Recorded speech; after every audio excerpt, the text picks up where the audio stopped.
কথাই বলতে হবে, বাংলাদেশ ক্ষুধামুক্ত বেকার মুক্ত করতে হবে। বাংলার রাখাল রাজা জাতির জনক জাতির পিতা বঙ্গবন্ধু শেখ মুজিবুর রহমানের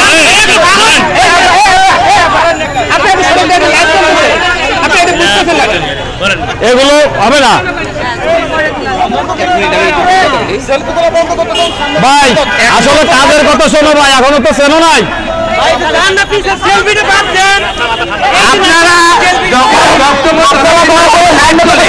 আপনারা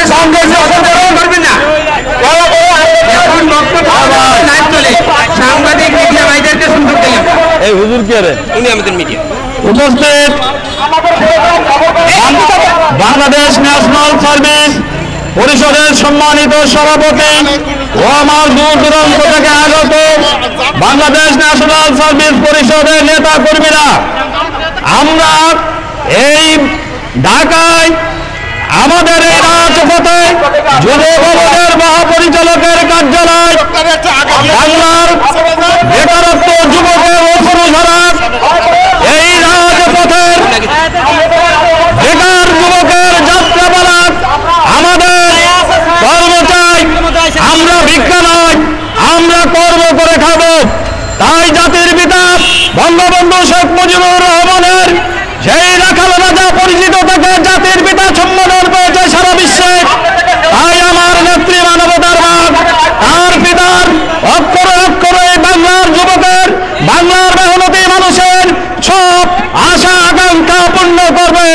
তাই আমরা আমাদের সেই মাননীয় প্রধানমন্ত্রীর হাতে গড়া প্রকল্প, সেই প্রকল্প 2 বছরের পরে আমরা এখন রাজপথে আমাদের সেই যুবকের অশ্রু ঝরা যাত্রাপালা নিয়ে যুব ভবনের সামনে উপস্থিত হয়েছি।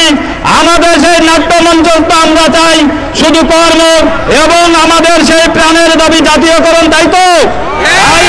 আমাদের সেই যাত্রাপালাটা কি দাবি দেওয়া। তাই আমার এই বাংলার ন্যাশনাল সার্ভিসের জাতির পিতার মতো আমরাও আমাদের সেই জাতির পিতা মনে করবো আতিক হাসান যা রাজা ভাই, আমাদের ন্যাশনাল কর্মীর ভাইয়ের বোনেরা। তাই আমাদের একটা কথা বলতে চাই, আমরা ক্ষুধামুক্ত করব, আমরা এদেশকে স্মার্ট বাংলা করব। স্মার্ট করার মূলে জাতির পিতা এবং জাতির পিতা জাতির জনকের সেই সুযোগ্য কন্যা যে ইস্তেহার দিয়েছে সেটা আমরা অক্ষরে পালন করবো, তাই তো? তাহলে আমাদের কি ক্ষুধামুক্ত দারিদ্র্যমুক্ত করতে হবে, তাই না? তাই আমরা এই রাজপথে যে আন্দোলন করেছি, এই আন্দোলন শুধু আমরা সোনার বাংলা করার আন্দোলন। আমাদের জাতির পিতা যেটা বলেছে সেটাই আমার নেত্রী করবে। তাই যুব ভবনের উদ্যোতন কর্মকর্তার প্রতি আকুল আবেদন করে বলছি, আপনারা আমাদের প্রতি সজাগ দৃষ্টিতে আমাদের কখনো অবহেলা করবেন না। আমরা যুবক, আমরা একদিন আপনার কর্মে এই বাংলাকে দাঁড় করে তুলব। তাই ভাই ও বোনেরা, আপনারা যেখানে যে অবস্থায় আছেন, কোনো দুষ্কৃতিকারী কোনো কথা বলেছে, আমাদের সেই ষড়যন্ত্রমূলক আমাদের ন্যাশনাল সার্ভিসের কর্মীরা সজাগ হইতে হবে। এক আতিক হাসান রাজা বাংলাদেশে ওয়ান পিস। তাই আমরা এই জাতির পিতাকে আরো স্বাবলম্বী করার জন্য, দেশকে মুক্ত করার জন্য, কলঙ্ক মুক্ত করার জন্য আরো রাজা এদেশে তৈরি হবে। তাই আমরা একদিন থাকবো না, আমাদের উত্তরসূরি এই ন্যাশনাল সার্ভিসের আমাদের কাগজপত্র দিয়ে বলবে আমার বাপ দাদা একদিন এই ন্যাশনাল সার্ভিস করে গেছে। তাই কেন আমাদের এই নেত্রী, আমাদের নেত্রীর পরে আরো নেত্রী আসবে, তার দীর্ঘায়ু সুস্থ কামনা করে, তার আয়ু কামনা করে এই বাংলাতে আরো যেন এবং নেত্রী হাজির হয়। তাই মাননীয় প্রধানমন্ত্রীর কাছে আমি আকুল আবেদন করছি, আমাদের এটা সজাগ দৃষ্টিতে দেখবেন, আমাদের অবহেলা করবেন না।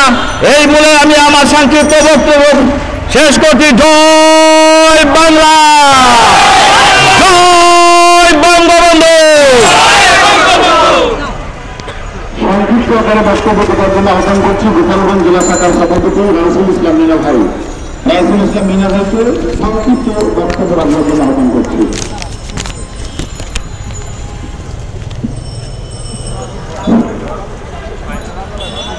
সম্মানিত আজকের এই আয়োজনের আমাদের মধ্যমণি বাংলাদেশ ন্যাশনাল সার্ভিস পরিষদের সম্মানিত সভাপতি আতিক হোসেন রাজা ভাইকে সম্মান প্রদর্শনপূর্বক আজ এই যুব ভবনের সামনে আমরা ন্যাশনাল সার্ভিস কর্মীরা উপস্থিত